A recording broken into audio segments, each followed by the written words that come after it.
What's up, good people? Mark Holmes here, and as always, I want to say thank you all for watching, commenting, subscribing, and being part of the Joe Boo Sports Report. Without you guys, as well as you ladies, you know that this literally does not work. Man, I am over 340 miles of driving today, including this morning leaving after we had a couple inches of snow. I'm tired. I'm tired as fart. But I got my ace bandit here, Michael Anthony Fitness, who's got his headphones on, so he's not even paying attention if I'm falling asleep on the road. And it's boring as shit. It's putting me literally to sleep. How is this a playoff game? It is 6-0. CJ Stroud is ass. Someone's got an interception, too. Yeah. But here's what's funny. So, CJ Stroud, who proclaimed himself one of the top quarterbacks in the NFL, everybody was up on his jock, and evidently the second-year slump is true. Yeah, because he had a good run. He just threw an interception, okay? Got 38 yards passing, all right? 38 yards passing, and had, I believe, two other I'm listening to it on the radio. I'm not actually watching it. But it sounded like he had a couple more passes that could have been intercepted. What the hell? This game sounds like it's unwatchable. Well, it's definitely unwatchable for me because I'm in my car. Although I think it's on Paramount Plus. So I guess technically, I know I got Peacock. Wait, what is the one that has wrestling on it? Netflix or Peacock, both of them. Okay, Peacock. Okay, so we signed up for Peacock so we could see now it's on Netflix too. The Eagles. Yeah, and then we got Eagles Part 2, okay, game coming up tomorrow night. So I know I got that. I've been paying for that shit. Do you use it? Please tell me you do. Because see, this is the trap that is the freaking NFL. I'm paying for that shit, and I watch one game on it. One game. That's how they get you. And I think we got Paramount now because you got games on that shit, and wasted our money because of Yellowstone. Now, truth be told now, as far as Yellowstone goes, I only saw episode 2 of the final season, and I was kind of like, what? It's like, this is kind of sorry.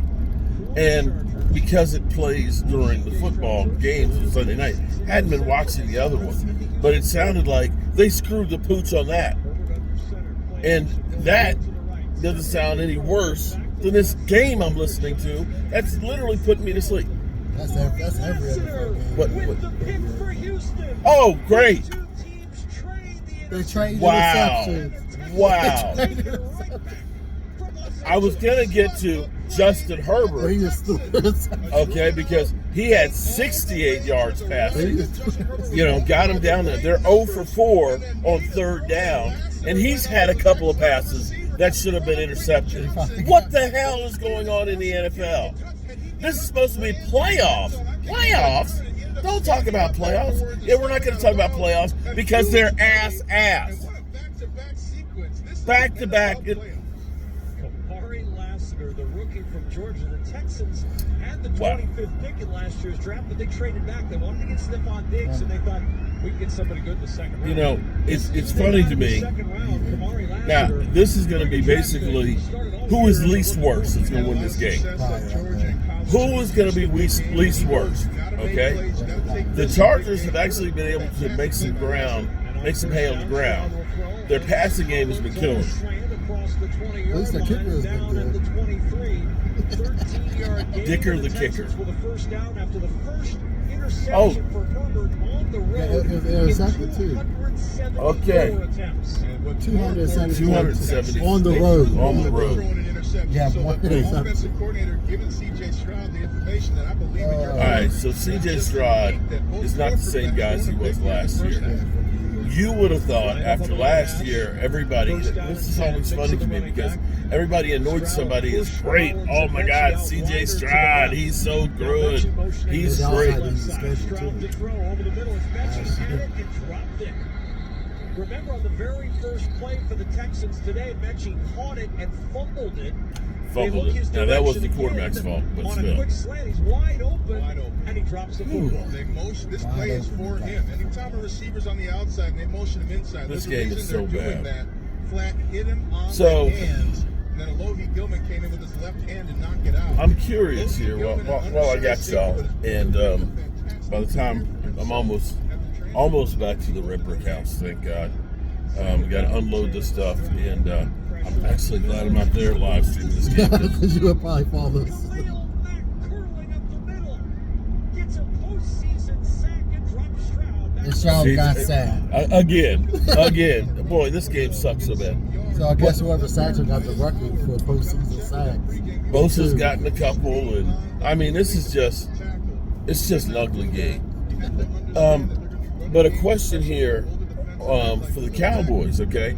We're focusing in on Mike McCarthy, right? And we've heard that, the Cowboys and Mike McCarthy have been talking and everything else. Now it's just a matter of a deal being hammered out. We get Adam Schefter, who says no actual talks have actually happened. I tell you, throw some salt on the ice, okay, because it's slippery. But whenever you listen to the forked tongue that is Adam Schefter, take it with a grain of salt. Actually, take it with a whole can of salt. Throw it over your shoulder.